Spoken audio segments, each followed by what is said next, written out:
Neat leak అయ్యింది కాబట్టే cockroach moment success అయింది. ఇక్కడ ఎస్ఐఆర్ మీద మీరు ఎంత గొంతు చించుకున్నా జనం రోడ్డు మీదకి రావట్లేదు అంటే ఏంటి దాని అర్థం? ఒక చిన్న ఎగ్జాంపుల్ ఇక్కడ 2 పాయింట్లు నేను I want to just keep the record straight. Number 1, Manoj Kumar Agarwal 1990 batch. ఆయన వారు అన్నట్టు సీనియర్ కాదు, జూనియర్కి ఇచ్చిర్రు, తప్పది. ఎందుకంటే ఇక్కడ ఉన్న జాజు గారు 1992 బ్యాచ్. సీఎం డిస్కషన్ లేండి. So that just I want to keep the record straight. రెండో పాయింట్ ఏంటంటే ఇప్పుడు election commission according to article 326, 324 ప్రకారము చాలా కేటగారికల్గా 45 రోజుల్లోపు మీరు అఫిడవిట్ ఫైల్ చేయండి ఏవేవి ఓటర్లకు రాలేదో ఎలక్షన్ అయిన వెంటనే. అంటే ఇప్పటి వరకు వెంకటకృష్ణ గారు బీహార్ ఎలక్షన్ అయిపోయింది, బెంగాల్ ఎలక్షన్ అయిపోయింది, బెంగాల్తో పాటు 5 రాష్ట్రాలలో ఎలక్షన్ అయిపోయింది, ఒక్క కాంగ్రెస్ పార్టీ కార్యకర్త కూడా వెళ్ళి అఫిడవిట్ ఫైల్ చేయలేదు.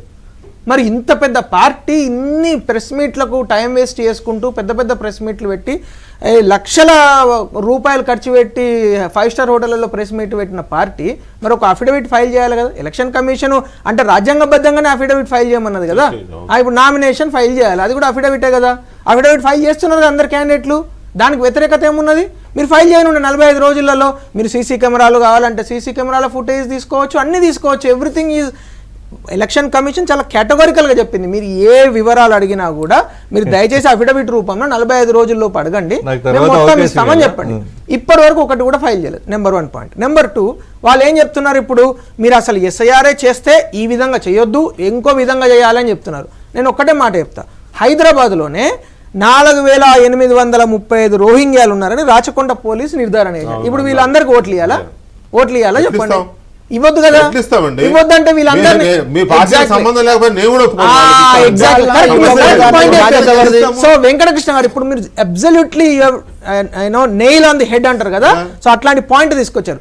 సో ఇప్పుడు ఇవన్నీ ఎలా ఏరివేయాలి, దానికి ఉన్న ప్రాసెస్ ఏంది? ఎగ్జాక్ట్లీ. సో ఇప్పుడు ఎస్ఐఆర్ చేసే విధానంలో మీకు ఏమైనా అవకతవకలు కనబడితే ఎవరైనా, ఒక కాంగ్రెస్ పార్టీయే కాదు, బీజేపీ పార్టీ కాదు, పార్టీలకు అతీతంగా రోహింగ్యాల ఓటు తీసేస్తామంటే ఎంఐఎం ఓటు తీసేస్తున్నారని, లేదా కాంగ్రెస్ పార్టీ ఓట్లు పోతున్నాయని, లేదా బీఆర్ఎస్ పార్టీ ఓట్లు పోతున్నాయని ఎట్లా మాట్లాడతారు? ఎంఐఎం పార్టీ ట్యూన్ చేస్తే కాంగ్రెస్ ఈ స్టేట్ లో ఎంఐఎం ట్యూన్ వేస్తే కాంగ్రెస్ డాన్స్ చేస్తున్నారు సార్. కాదంటున్నారు, అడగండి. ఎందుకంటే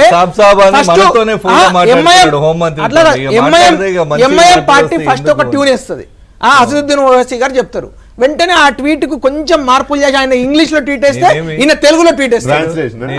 చూడండి, మీరు కావాలంటే నేను 10 ఎగ్జాంపుల్స్ చెప్తాను. ఇప్పుడు ఎంఐఎం అసదుద్దీన్ ఓవైసీ గారు ఒకటి మాట్లాడతారు, మొన్న ఎస్ఐఆర్ గురించి మాట్లాడారు, వెంటనే మహేష్ కుమార్ గౌడ్ గారు తెల్లారి press meet exactly same to same. ముఖ్యమంత్రి గారు షేక్పేటలో ప్రచారంలో కాంగ్రెస్ అంటే ముస్లింస్, ముస్లింస్ అంటే కాంగ్రెస్. వాళ్ళు అది నమ్ముకుంటే వాళ్ళ నమ్మకాన్ని మేము కాదనం సార్. వాళ్ళకు ముస్లిం ఓట్సే కావాలనుకుంటే కానివ్వండి, అది వాళ్ళ ఇష్టం.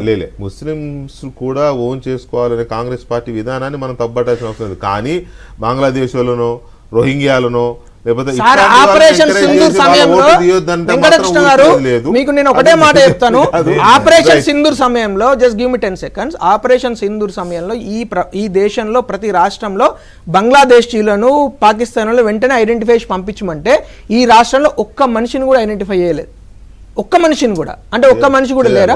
తప్పు కదా అది. ఎక్కడో మయన్మార్ నుంచి రావాల్సిన మరి ఎట్లా ఉంటారు సార్? అంత అన్యాయం కదా.